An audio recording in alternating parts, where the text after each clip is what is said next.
Me and Carrie, or all three of us, going to different runway shows. And we don't want it to look low budget, even if it is low budget. Previews, the way most, media people would. And then you could come back to the studio and do maybe an interpretation of what's happening for the next season. Yes. And you can do high street stuff, and I know everybody kind of does that. It's like, oh, this is what you can find on the high street, and it looks like this, but it can be done in a really great way.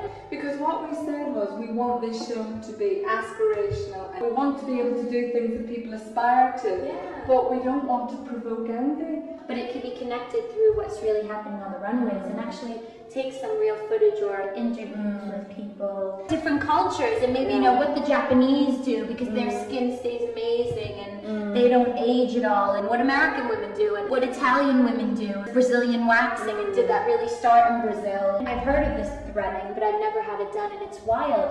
And the woman was kind of telling me about it, but I was thinking, how old are they when they learn this?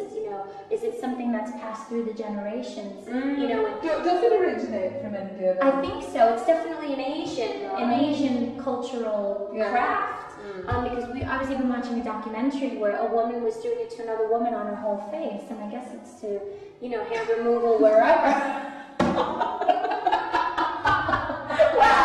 want you to know, as soon as I got home, I rang my sister at work in New York, and I was like, I just got my eyebrows threaded, it's fantastic, and she said, I'm glad you're thinking about me when it comes to hair removal. And I said, I thought it would be really good for your whole face.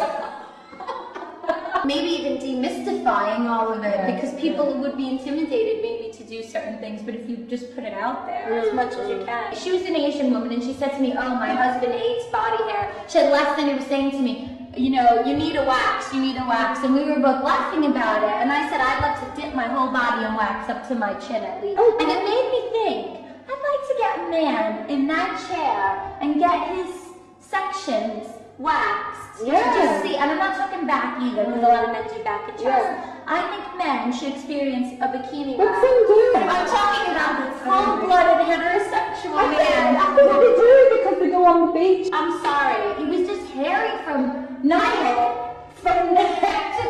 neck to toe. I just throw this out the window because I've been going on about how we should be celebrating the human condition. I'm sorry. There's a lot to celebrate when you go to David Lloyd. We could have a thought for the day or a message for the day, like a take-home message. I'm not trying to be salacious, because I think it's being done, and it's been done so much.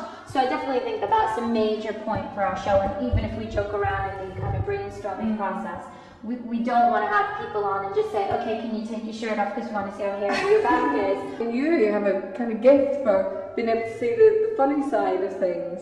And I've got an affliction of being able to see some of the tragic sad side. Getting some professional makeup artists on and showing their tricks of the trade, and how to feel good about yourself just by changing the way you put your makeup on, because I find that I've been putting my makeup on the same way since I was in high school.